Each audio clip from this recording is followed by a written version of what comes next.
Hey guys, saving for a down payment right now feels brutal. The average home price in BC is still over $960,000.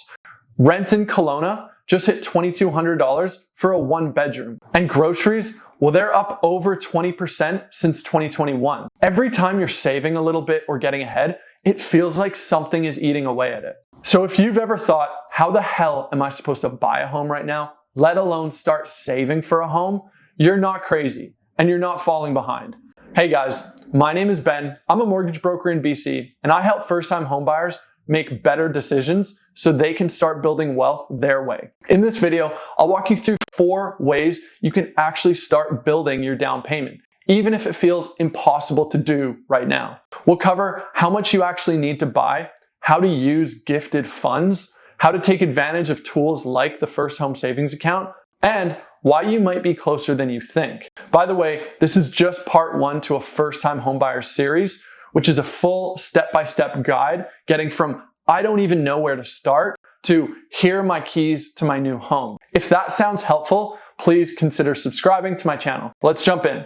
So how much do you actually need to buy a home? In Canada, the minimum is 5%, which is your baseline. So on a $500,000 condo, that would be $25,000. You don't need to put 20% down, which would be $100,000. In fact, most first-time homebuyers don't put 20% down. In BC, only about 1 in 3 actually do. But you might ask, doesn't a bigger down payment help your mortgage and the rate that you get? Well, sure it does. But waiting 5 years or more to save 20% while prices go up faster than your savings do, well, that could actually cost you more than buying earlier with 5 or 10% down with the right strategy. Your real number is going to depend on a few things. 1, where you want to buy. 2, what you can comfortably afford each month. And 3, what your long-term plan looks like. This came as a surprise to me, but a lot of first-time homebuyers feel embarrassed about getting help. But I can tell you this is one of the most common strategies in Canada. Roughly 30 to 40% of first-time homebuyers use a gifted down payment from a family member. So if you have a parent or a grandparent that wants to help you, why not use it? The lender is just going to need a gift letter and a proof of transfer.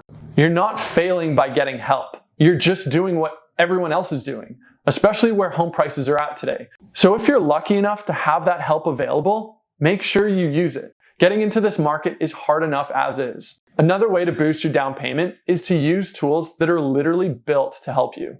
There are 3 main ones that I talk to first-time homebuyers about all the time. The First Home Savings Account, the RRSP Home Buyers Plan, and the TFSA, which is the tax-free savings account. The First Home Savings Account is quite new, and it's one of the best tools we've ever had for first-time homebuyers. With the account, you can contribute up to $8,000 a year with a $40,000 lifetime max. You get a tax deduction when you contribute, and you can pull the money out tax-free when you buy your first home.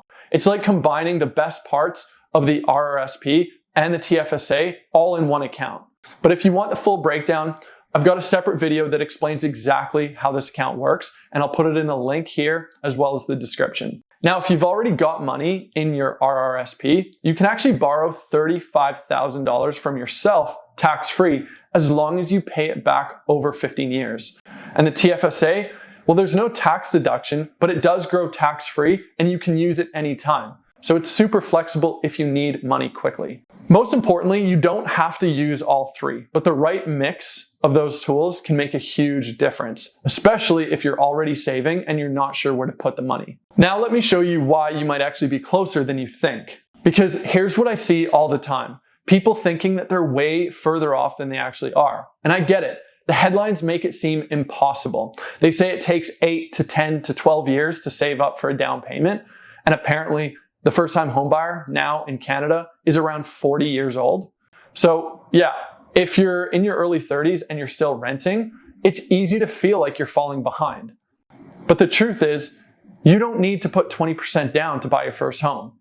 And when you actually look at the numbers, your savings, the tools that you have available, maybe help from family or a way to earn or save a bit more, you might actually be much closer than you originally thought. I have had friends of mine thinking that they were nowhere near buying a home, and they were able to work out a plan to get them into a house much sooner than they expected. What changes everything is simply knowing what your next step is rather than trying to figure it out all at once.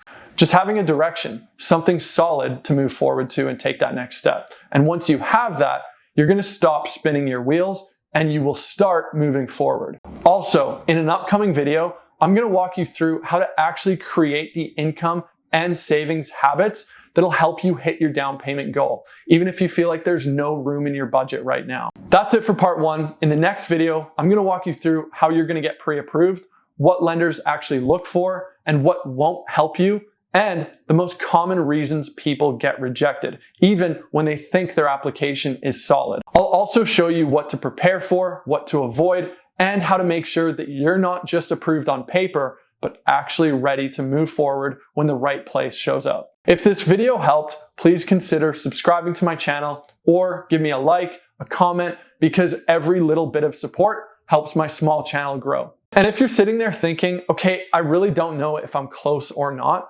feel free to book a call. It's free. I'll walk you through your numbers, your options, and what it would take to get you into a place to move forward. There's no pressure. All you're going to get is the full picture. My links are in the description below, and I'll see you guys in the next video.